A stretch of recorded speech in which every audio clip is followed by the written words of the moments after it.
ഇതാണ് എന്റെ നാട്ടിലെ ഗ്യാങ്. നാട്ടിലെത്തിക്കഴിഞ്ഞാൽ നമ്മൾ അടയും ചക്കരിയും പോലെയാണ്. എവിടെ പോകുന്നുണ്ടെങ്കിൽ ഒരുമിച്ചേ പോവുള്ളൂ, ഇരിക്കുള്ളൂ, തിന്നുള്ളൂ. ഇന്ന് നമ്മൾ ഒരുങ്ങി കെട്ടിയ ഒരു പൊരേ കൂടിന് പോവാണ്. മാറ്റി കഴിഞ്ഞാൽ കുറച്ച് ഫോട്ടോസ് എടുക്കൽ നിർബന്ധമാണ്. അതാണ് ഇപ്പൊ കണ്ടുകൊണ്ടിരിക്കുന്നത്. ഇതവിടെ എത്തിയിട്ടുള്ള കലാപരിപാടിയാണ്. ആൾത്തിരക്കിനിടയിൽ എടുങ്ങാറാണ്ടാ വിചാരിച്ചിട്ട് അവനൊന്ന് പുറത്തിറക്കി. അതിപ്പോ ഞമ്മക്ക് പണിയായി. പോകുമ്പോഴത്തേക്ക് ആ വെള്ള ഷർട്ടോ മഞ്ഞ ഷർട്ടാക്കും. ഇത് പിന്നെ എന്റെ കെട്ടിയോന്റെ കലാവിരുദ്ധ. അവന്റെ അടുത്ത് വ്ലോഗിന് വേണ്ടി കുറച്ച് വീഡിയോ എടുക്കാൻ പറഞ്ഞു. എന്താണ് ഒത്തൊരുമലെ? നാട്ടിലെ പ്രമുഖന്മാരെല്ലാവരും ഒരുമിച്ചിരുന്ന് ഫുഡ് കഴിക്കും. സത്യത്തിൽ ഇതൊക്കെ ഒരു നൊസ്റ്റു ആണ്. ഇങ്ങനെയൊക്കെ തിന്നാതെ എങ്ങനെ ഒരു പരിപാടി കംപ്ലീറ്റ് ആവുക? ഓരവിടുന്ന് ചോറൊന്നും കണ്ടിട്ട് ഞങ്ങൾക്കും ചോറായോ എന്ന് ഒളിഞ്ഞു നോക്കുന്നതാണ് ഈ കാണുന്നത്. കാരണം നല്ല വിശപ്പുണ്ടായിരുന്നു.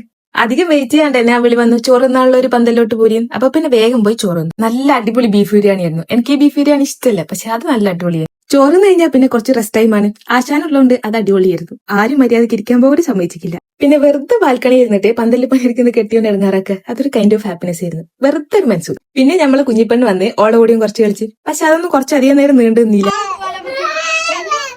ആശാന് നന്നായിട്ട് ബോറടിച്ചത് കൊണ്ടാന്ന് തോന്നുന്നു. പിന്നെ കരയാൻ തുടങ്ങി. അപ്പൊ പിന്നെ നമ്മൾ ഓനെ അധികം വെറുപ്പിക്കാണ്ട് വേഗം പുരയിലേക്ക് സ്കൂട്ടായി. പുരയിലെത്തിയപ്പാണെങ്കിൽ ഓനക്ക് കാറൊന്നും ഇറങ്ങണ്ട. പിന്നെ ആ സ്റ്റിയറിംഗും പിടിച്ച് അങ്ങനെ ഇരിക്കുകയായിരുന്നു. ഇപ്പൊ അങ്ങനെയാണ്. കാറിന്റെ സ്റ്റിയറിംഗ് കിട്ടിക്കഴിഞ്ഞാൽ പിന്നെ ഓനാണ് അതിന്റെ മുതലാളി. പിന്നെ അതിൽ നിന്ന് ഇറങ്ങൂല. അപ്പം തന്നെ ആളെ കാണാം. പിന്നെ ഇഷ്ടായ ഫോളോയിലേക്ക് മറക്കല്ലേട്ടോ.